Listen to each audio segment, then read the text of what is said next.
Prologue, the habit cure. She was the scientist's favorite participant. Lisa Allen, according to her file, was 34 years old, had started smoking and drinking when she was 16, and had struggled with obesity for most of her life. At one point, in her mid-20s, collection agencies were hounding her to recover $10,000 in debts.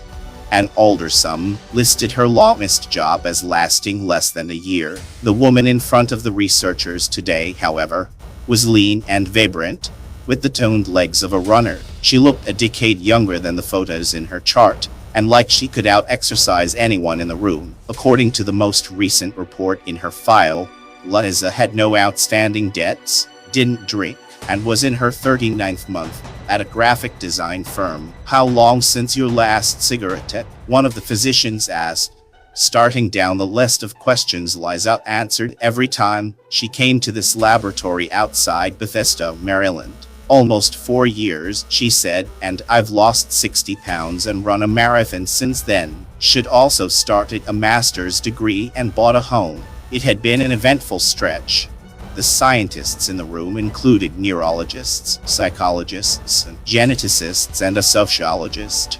For the past 3 years, with funding from the National Institutes of Health, they had poked and prodded Lisa and more than 24 other former smokers, chronic overeaters, problem drinkers, obsessive shoppers, and people with other destructive habits. All of the participants had one thing in common.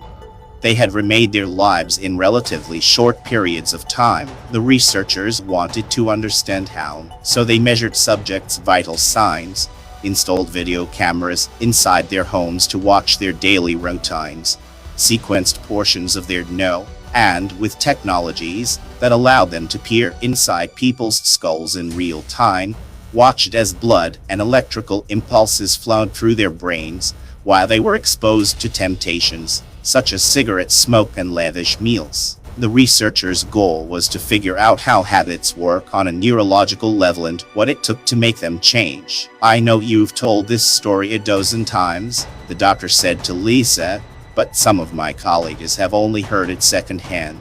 Would you mind describing again how you gave up cigarettes?" "Sure," Lisa said.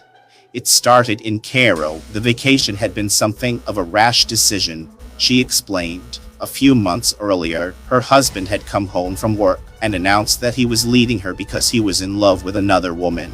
It took Lisa a while to process the betrayal and absorb the fact that she was actually getting a divorce. There was a period of mourning, then a period of obsessively spying on him, following his new girlfriend around town, calling her after midnight and hanging up. Then there was the evening Lisa showed up at the girlfriend's house, drunk, pounding on her door and screaming that she was going to burn the condo down. "It wasn't a great time for me," Lisa said.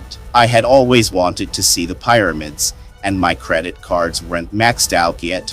So, on her first morning in Cairo, Lisa woke at dawn to the sound of the call to prayer from a nearby mosque. It was pitch black inside her hotel room. Half blind and jet-lagged, she reached for a cigarette.